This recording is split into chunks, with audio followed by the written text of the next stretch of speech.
Assalamualaikum, selamat datang di podcast Mandua, Labuhan Batu Utara. Channel pendidikan seputar madrasah. Oke, Assalamualaikum warahmatullahi wabarakatuh. Kembali lagi di podcast Mandua Labuhan Batu Utara. Hari ini kita membahas topik terkait migrasi data dari Simpatika ke EMIS. Narasumber oleh Bapak Rusli selaku user champion di Mandua Labuhan Batu Utara. Baik, untuk pertanyaan pertama, bagaimana pendapat Pak Rusli terkait migrasi perpindahan dari data Simpatika ke sistem yang baru ini, EMIS? Baik, untuk saya jawab, menurut saya, pendapat saya tentang migrasi ini sebetulnya aplikasinya bagus. Cuman kendalanya di EMIS ini, jika usernya terlalu banyak, maka akan relate. Nah, kemudian kita belum mampu menyediakan server tersendiri, apalagi proses migrasi ini kan membutuhkan data yang banyak. Nah, terus alasannya migrasi Simpatika ini ke EMIS, yang pertama itu Simpatika ini kan sudah lama. Nah, Simpatika ini sama seperti manusia juga kalau udah tua kan kinerjanya juga berkurang, jadi otomatis Simpatika ini harus seperti itu.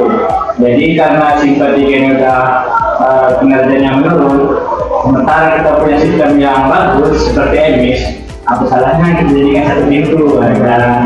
Tapi itu di kedepan harinya kemungkinan pengembangan EMIS ini akan bisa. Untuk saat ini untuk admin guru dan murid masih satu di EMIS. Nah, untuk update berikutnya akan dipisahkan antara admin guru dan murid. Jadi admin sekolah itu tetap dua, sama halnya seperti Simpatika dan EMIS dengan memiliki admin yang berbeda. Nah, untuk pengembangan berikutnya disarankan mudah-mudahan aplikasinya lancar lah.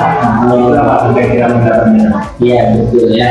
Jadi dia mempunyai storage baru lah ya. Jadi itu yang pertanyaan kedua ini, bagaimana solusi yang diberikan operator EMIS terkait nih guru atau tenaga pendidikan yang belum diverifikasi oleh operator EMIS sendiri? Nah, untuk bagian ini sebetulnya itu kembali kepada gurunya dulu ya Pak.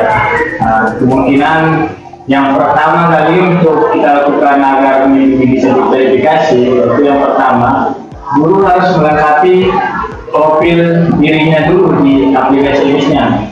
Nah, kemudian setelah data sudah dilengkapi, data akan masuk integrasi otomatis ke sistem baru namanya Simpatika.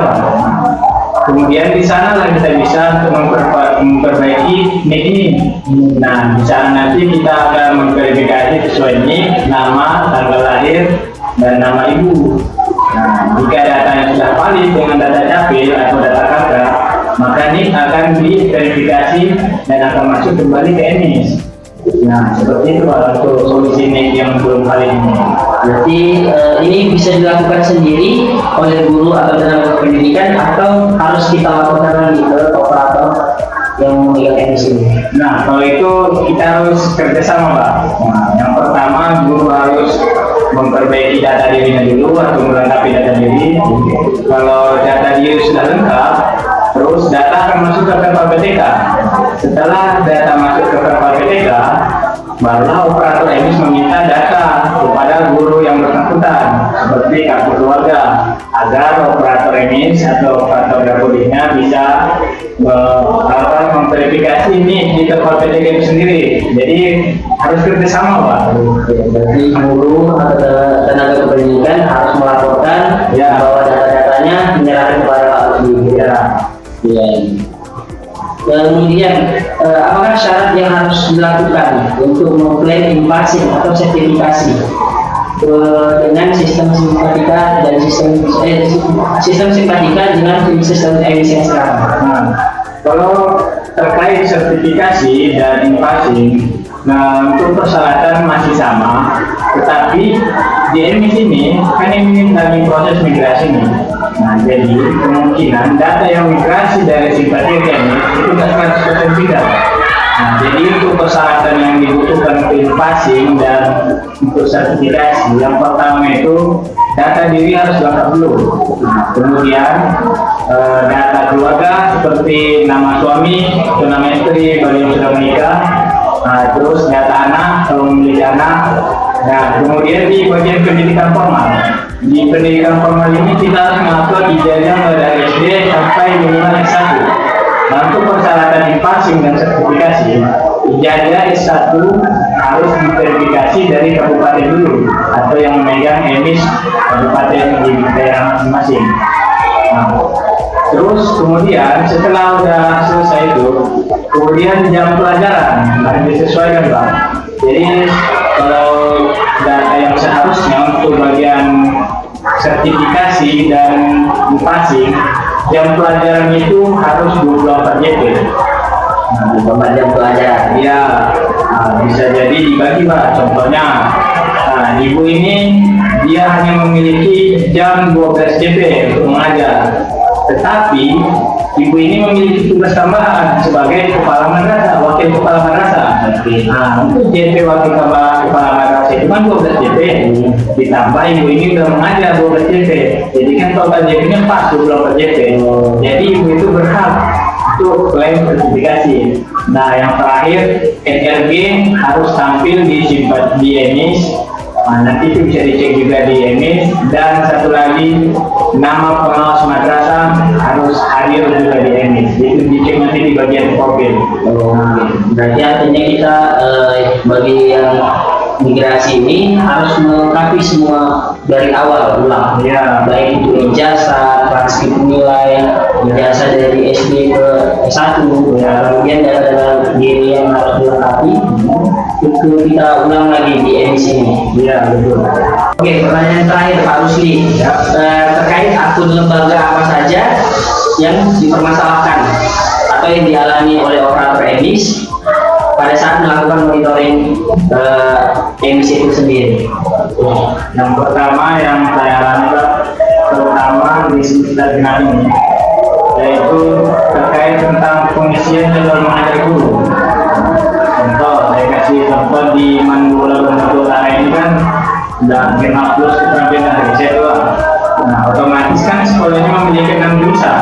6 jurusan 6 bulan. Contoh seperti TKJ, multimedia, atau juga itu termasuk keterampilan. Nah, kendala yang dialami di akun lembaga saat pengisian jadwal mengajar guru itu, mapel untuk keterampilan ini tidak ada, Pak. Kemudian yang kedua itu terkait di absensi guru. Guru juga mengajar mata kuliah ke mata pelajaran tambahan. Ya. Nah, terus di bagian emis ini juga dia ada itu mengisi absensi guru. Nah, absensi guru ini patut juga yang ini, Pak. Apalagi ini di semua guru harus diatur ulang lagi kalau itu. Nah, terkhusus untuk yang ASN, P3K seperti PNS dan absensi ini wajib untuk diisi, Pak. Untuk pengisian jadwal ini harus satu-satu, Pak. Intinya di situ. Kemudian terkait tadi di bagian jadwal magang tadi juga, susahnya kita harus juga mengisi satu-satu. Berbeda dengan simpatiya, simpatiya itu langsung aktif semua. Jadi mata pelajaran. Iya, kita tinggal memilihnya aja.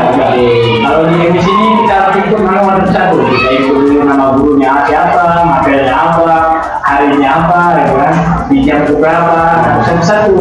Nah, di situ Pak kendalanya. Nah, untuk solusi kemungkinan kalau bisa lah, ya kan, di pengembangan berikutnya mungkin bisa disediakan seperti template agar mempermudah operator, Pak, dalam mengembangkan penginputan data guru ini. Nah, mungkin itu saya sudah kendala yang dialami saat ini. Oke, mungkin segitu dulu hasil dari penjelasan Bapak Rusli Eskom selaku user champion di MAN 2 Labuan Batu Utara. Untuk selengkapnya ikuti terus podcast berikutnya.